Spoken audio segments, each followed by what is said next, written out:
Demonstrasi kontekstual modul 3.1 tentang pengambilan keputusan berbasis nilai-nilai kebajikan sebagai pemimpin.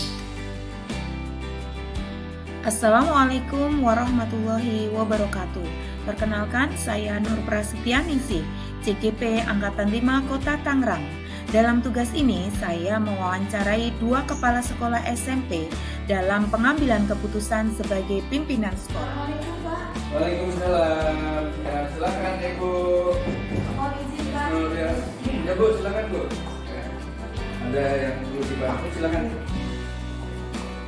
Mohon maaf Pak, ini mengganggu waktu Iya. Bapak sebentar ya. Jadi begini Pak, saya itu kan di kelas murid pemula ada Iya. tugas Bapak untuk mewawancarai kepala Iya. sekolah Ya. tentang bagaimana pengambilan keputusan yang ada di sekolah ini.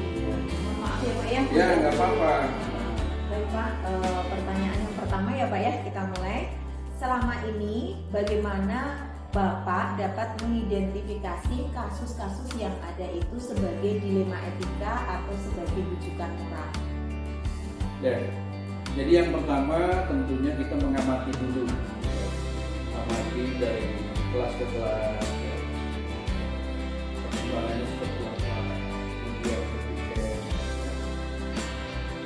Kita cross check setiap hari. Jadi ketika kita mau apa namanya tadi? Ketika muncul suatu persoalan atau dilema, ya tentunya kita tangani berdasarkan data dan fakta-fakta ini tidak asal sehingga nanti muncul praduga yang tidak baik. Jadi kami tetap berdasarkan fakta-fakta dan data. Misalnya tidak hadir, ya. Atau misalnya sakit bapak ibu gurunya, nah, itu juga kita harus lihat fakta-faktanya. Jadi misalnya kalau sakit ada semua tidak, kalau berhalangan ada apa, nah, ini harus kita berdasarkan data fakta dan tentunya terakhir adalah dengan mewawancarai atau memanggil menunjuk ketika memang sudah seharusnya utama. Baik Pak, pertanyaan berikutnya. Selama ini bagaimana Bapak menjalankan pengambilan keputusan di sekolah, terutama pada kasus-kasus yang berhubungan dua kepentingan yang sama-sama benar? Ketika ada suatu katakanlah agenda atau program yang nyaris bersama-sama atau bentuk kegiatannya sama dan sama-sama baik, nah tentunya saya mengambil langkah yaitu dengan mengawali dengan menganalisa dulu mana yang terbaik. Sebab semuanya itu memang baik, tetapi yang terbaik yang layak kita gunakan, maka itulah yang akan saya ambil. Ya tentunya saya mencoba juga merapatkan dengan para wakil-wakil kepala sekolah. Ya. Pertanyaan berikutnya Pak, yang ketiga, langkah-langkah atau prosedur apa saja yang Bapak lakukan dalam pengambilan keputusan? Ya, langkah-langkah yang saya lakukan tadi di awal sudah saya sampaikan. Ya, tentunya menganalisa, menghitung, mengamati, dan mengkoordinasikan. Ini juga paling penting, mengkoordinasikan dengan bidang-bidang terkait sehingga mana yang harus kita menjadi prioritas dari program tersebut untuk menjadi program unggulan, ya tentunya efisien dan efektif ya. Jadi itu yang biasa kami gunakan, demikian ya. Nah tentunya supaya efektif dan efisien. Nah ketika ada Berikutnya, hal-hal apa yang Bapak anggap efektif di dalam pengambilan keputusan ini? setelah efisien itu kita uji kembali, ya, sehingga ada nggak yang mengganggu di dalam kegiatan, baik secara internal maupun secara hukum yang berlaku, sehingga tidak gegabah ketika kita mencanangkan sebuah program kegiatan atau agenda di dalam sekolah itu, ya tentunya berdasarkan pengalaman yang ada. Kemudian yang berikutnya adalah tata tertib, hukum dan lain sebagainya, sehingga tidak menabrak aturan-aturan atau kaidah-kaidah itu. Demikian. Baik, Pak. Tadi kan hal-hal yang efektif yang diambil Bapak sekarang tentunya mengalami banyak tantangan ya Pak ya. Hal-hal apa yang selama ini merupakan tantangan bagi Bapak dalam pengambilan keputusan? Tantangan tentu semua kegiatan itu pasti ada. Karena kita tidak akan bisa berjalan sempurna ketika tidak ada tantangan. Tetapi bagaimana kita mengeliminir, memperkecil, memperingan dari kita. Nah, misalnya tadi gurunya tidak datang, tidak masuk atau tidak tepat waktu. Nah ini bagaimana? Nah, kita harus betul-betul menyikapi secara profesional, ya. Jadi tantangan-tantangan yang kecil apapun, ya paling tidak kita eliminasi. Jadi tentunya dengan tadi proses pembinaan, ya, pendekatan, approach lah kalau zaman dulu itu approach pendekatan bagaimana agar tantangan ini bisa sama-sama teratasi oleh seluruh stakeholder atau jajaran pihak-pihak sekolah yang terkait dari mulai kepala sekolah, pembantu kepala sekolah, guru dan seterusnya ya. Jadi itu kita tantangan-tantangan itu kita hadapi, kita atasi bersama. Apakah dalam pengambilan keputusan tadi Bapak sudah memiliki tata cara atau disebut dengan schedule atau jadwal tersendiri, ataukah pada saat itu menyelesaikan secara langsung dalam pengambilan keputusan?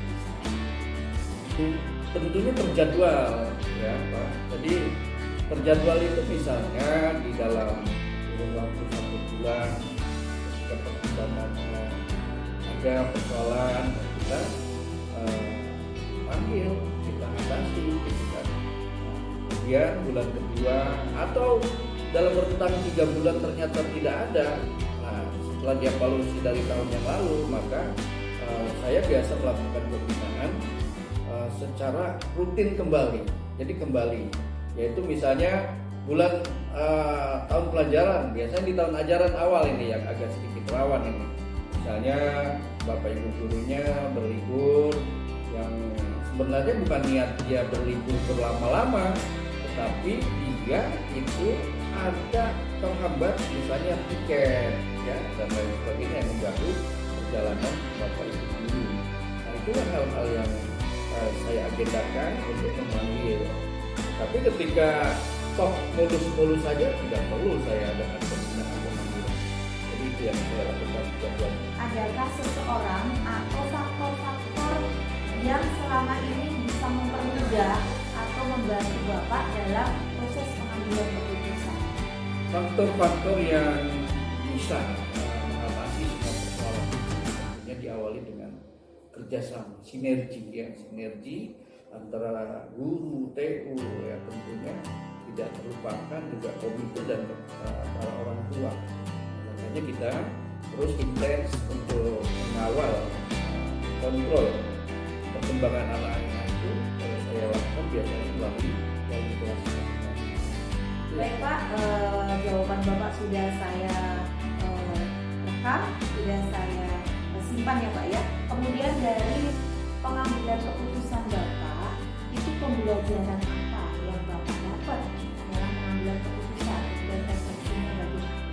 Pengalaman-pengalaman yang pahit yang ada itu juga kita eliminasi, sehingga itu menjadikan suatu pembelajaran buat kita ke depan.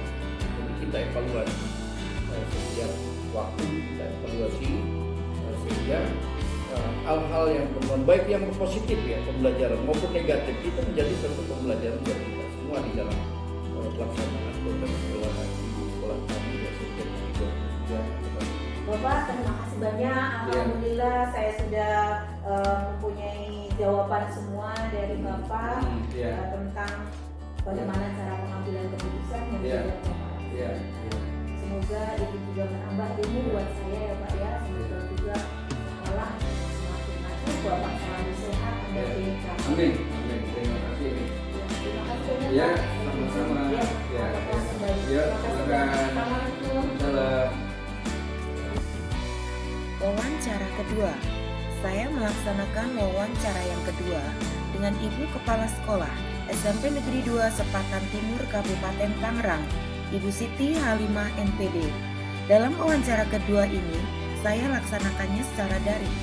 Berikut ini adalah pertanyaan-pertanyaan yang saya sampaikan kepada beliau. Dan berikut ini adalah 8 respon dari Ibu Kepala Sekolah.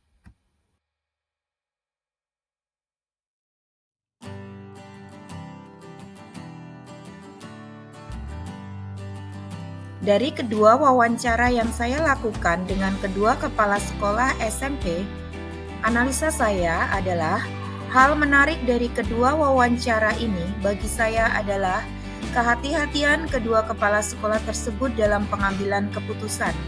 Keduanya melalui serangkaian tahapan dalam membuat keputusan. Pada intinya, kedua kepala sekolah yang saya wawancarai memiliki kesamaan dalam pengambilan keputusan, yaitu keputusan harus untuk kebaikan banyak pihak. Meminta pertimbangan kepada para wakil kepala sekolah, guru, serta pihak yang terkait bila memang dibutuhkan. Keduanya juga berusaha untuk konsisten terhadap keputusan yang telah dibuat, kemudian merefleksikannya sebagai pembelajaran pada dilema-dilema etika berikutnya. Demikian tadi dua wawancara yang telah saya lakukan sebagai pemenuhan tugas demonstrasi kontekstual modul 3.1 tentang bagaimana pengambilan keputusan sebagai seorang pemimpin. Terima kasih, salam bahagia. Wassalamualaikum warahmatullahi wabarakatuh.